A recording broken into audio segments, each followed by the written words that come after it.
जन्माष्टमी त्योहार देश भर में बहुत ही उत्साह के साथ मनाया जा रहा है। देश के कुछ हिस्सों में 18 अगस्त और कुछ हिस्सों में 19 अगस्त को जन्माष्टमी मनाई जाएगी। भगवान विष्णु ने द्वापर युग में कृष्ण अवतार लिया था।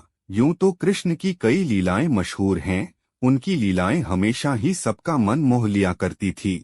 लेकिन भगवान कृष्ण के बारे में 8 ऐसी चमत्कारी और अनोखी बातें हैं जिन्हें जानकर आप हैरान रह जाएंगे। आइए जानते हैं कृष्ण के जीवन से जुड़ी खास बातें। चतुर्भुज रूप में देवकी और वासुदेव के सामने हुए प्रकट। जब भगवान श्री कृष्ण ने अवतार लिया था, उससे पहले ही उन्होंने चमत्कार दिखाया था। अपने जन्म से पहले ही वह चतुर्भुज रूप में देवकी और वासुदेव के सामने प्रकट हुए थे। तब उन्होंने देवकी और वासुदेव से कहा था कि मैं आपके पुत्र के रूप में जन्म लेने वाला हूँ और मैं ही कंस का वध करूँगा। मेरे जन्म के साथ ही आप मुझे नंदजी के पास छोड़ आएं। तब वासुदेव और देवकी ने उनसे बालक रूप में प्रकट होने का आग्रह किया और कृष्ण बालक रूप धारण कर माता की गोद में आ गए।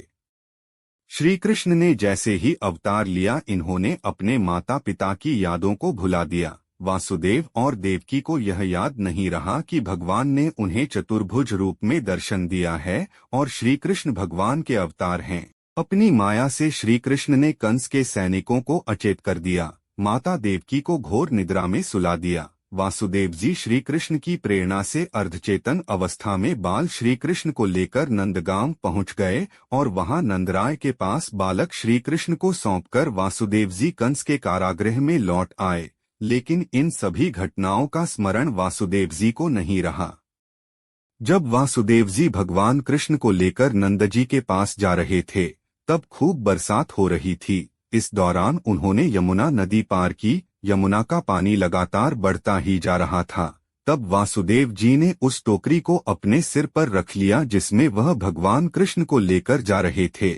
यमुना को भगवान के अवतार के विषय में जानकारी थी और वह श्री कृष्ण के चरणों का स्पर्श करना चाहती थी, इसलिए यमुना का पानी लगातार ऊपर बढ़ रहा था। जैसे ही यमुना ने श्री कृष्ण के पैरों का स्पर्श किया, वैसे ही पानी कम होने लगा। इस तरह यमुना जी ने सबसे पहले कृष्ण जी के पैरों को छुआ था। पूर्वजन्म में भी माता देवकी भगवान कृष्ण की मैया थी। ऐसी मान्यता है कि पूर्वजन्म में देवकी कौशल्या और भगवान कृष्ण राम थे। वहीं द्वापर युग में माता कैकेयी मैया यशोदा थी। दरअसल माता कैकेयी ने भगवान राम को वनवास तो भेज दिया, लेकिन बाद में उन्हें इसका बहुत अफसोस हुआ और जब भगवान राम अयोध्या लौटकर आए तो माता कैकेयी ने भगवान राम से कहा कि अगले जन्म में तुम्हारी माता बनूं और मुझे तुम्हारे मातृत्व का सुख मिले। इसीलिए भगवान कृष्ण का जन्म तो देवकी से हुआ, लेकिन लालन पालन माता यशोदा ने किया और संसार में श्री कृष्ण की मैया के रूप में इन्हें ही लोग जानते हैं।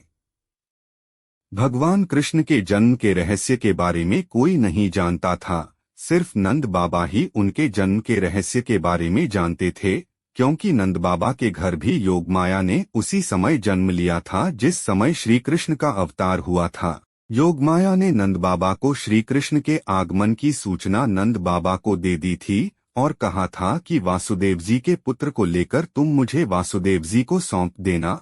श्री कृष्ण को लेकर नंद बाबा ने जब अपनी कन्या वासुदेव जी को दे दिया तो उन्हें भी फिर कुछ याद नहीं रहा। जब श्री कृष्ण का जन्म हुआ था, उस रात को कई बच्चों का जन्म हुआ था। कंस को जब यह पता चला कि देवकी ने 8वीं संतान को जन्म दिया है और वह बालक नहीं कन्या है, तो उसे हैरानी हुई। फिर भी मृत्यु भय से भयभीत कंस उस कन्या को भी मारना चाहा और उसने एक बड़ी चट्टान पर कन्या को पटक दिया, लेकिन कन्या चट्टान पर गिरने की बजाय आकाश में चली गई और अष्टभुजाओं वाली देवी के रूप में प्रकट हो गई। देवी ने कहा कि तुम्हें मारने वाला तो कोई और है और वह जन्म ले चुका है। कंस देवी के इस बात से और डर गया। कंस ने अपने मायावी राक्षसों को भेजकर श्री कृष्ण के साथ उस रात जन्मे सभी बच्चों को मरवा दिया, लेकिन श्री कृष्ण ने कंस के मृत्यु दूतों को ही यमलोक पहुंचा दिया। श्री कृष्ण के देहत्याग के बाद समुद्र में जब द्वारिका समा गई, तब पांडवों ने श्री कृष्ण के पोते वज्रनाभ जी को मथुरा का राजा बनाया। राज वज्रनाभ जी ने यहाँ पर श्री कृष्ण की स्मृति में कई मंदिरों का निर्माण करवाया। मथुरा की जन्मभूमि मंदिर में एक ऊंचा चबूतरा है। कहते हैं जिस स्थान पर यह चबूतरा है वहीं पर भगवान श्री कृष्ण का अवतार हुआ था। द्वापर युग में यहीं पर कंस का कारागृह था जिसमें देवकी और वसुदेव जी के कंस ने बंदी बनाकर रखा था।